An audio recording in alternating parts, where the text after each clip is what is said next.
Sebelum kita melihat lebih lanjut ayat ini,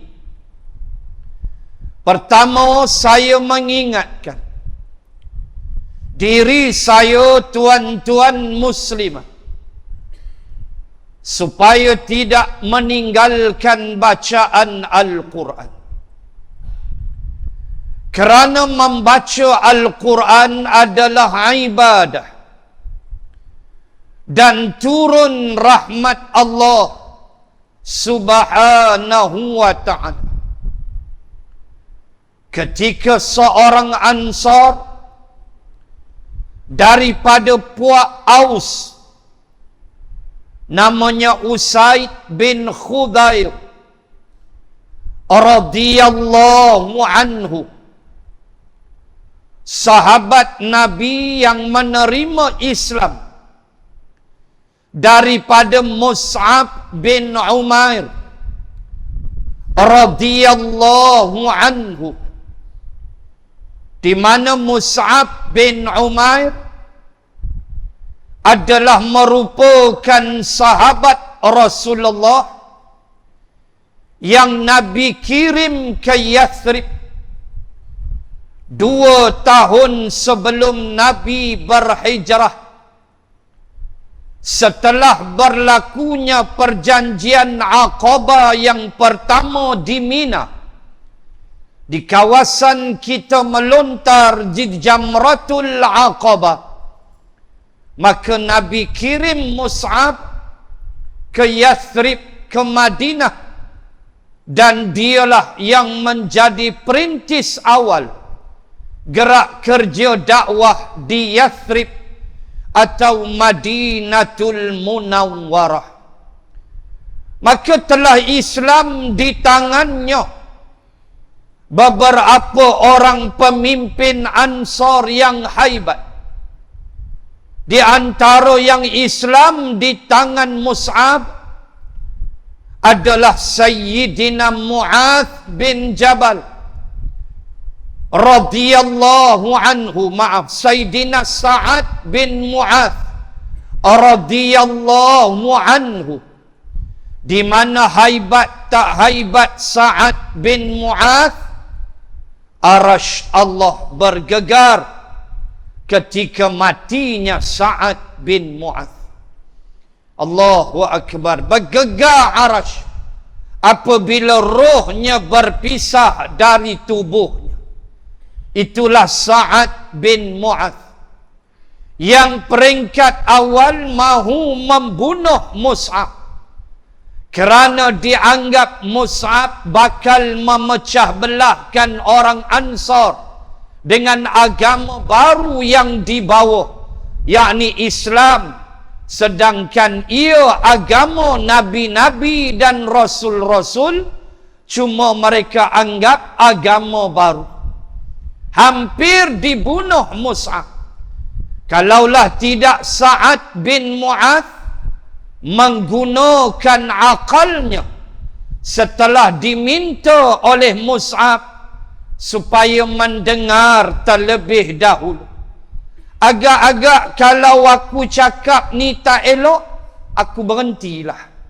Aku tinggalkan Yathrib ini. Kalau aku cakap ni benda elok, kata Mus'ab, minta sungguhlah guna akal, fikir elok-elok. Akhirnya Sa'ad Islam. Turut sama menerima Islam ialah salah seorang yang mati syahid dalam peperangan Uhud, Sayyidina Amru bin Jamuh, yang sebelumnya adalah penyembah berhala manat yang amat besar yang ada dalam rumah dia. Akhirnya dia terima Islam dan gugur sebagai syuhada di dalam medan peperangan Uhud. Turut menerima Islam. Ni cerita Quran, mukadimah dulu, nanti baru kita tengok ayat. Turut menerima Islam adalah Usaid bin Khudair radhiyallahu anhu, yang kita sebut tadi besarnya cerita membaca Al-Quran. Satu malam Usaid bin Khudair membaca Al-Quran. Tiba-tiba sedang dia baru start baca aja, dia mendengar kuda yang dia parking di luar, kuda milik dia, melompat-lompat macam kena histeria. Lalu dia berhenti membaca.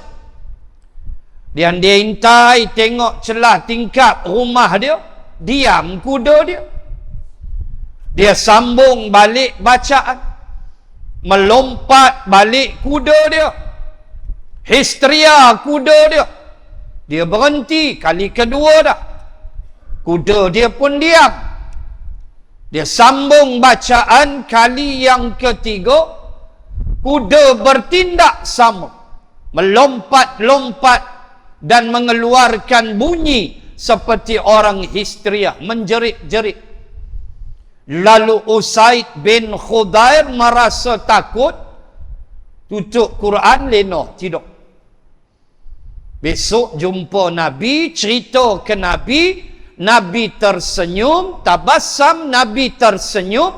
Nabi kata, masakan kudamu tidak melompat? Kerana waktu engkau membaca Al-Quran, malaikat turun tidak berhenti dan kudamu melihatnya. Allahu Akbar. Tuan-tuan, tu kata baca Quran, rahmat Allah turun. Allahu Akbar. Kita tak ada lah sedang baca Quran, enjin kereta start sendiri. Tak ada. Siapa kita? Start sendiri, kita berhenti, mati enjin. Sudah.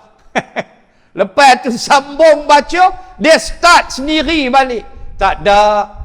Siapa kita rokok tak berhenti lagi, sembang derah. Kan? Rokok tak habis lempak lagi. Tak ada lah kitanya macam tu. Tetapi kita mesti faham, baca Quran walaupun sunat, berdosa tak kalau tak baca Quran? Tak berdosa, sebab baca Quran sunat. Balik hukum sunat boleh pahala, tak baca tak apa, tak dapatlah apa-apanya. Tapi bodohlah kita, rugilah kita, kerana besarnya nikmat dan rahmat membaca Al-Quran. Baik.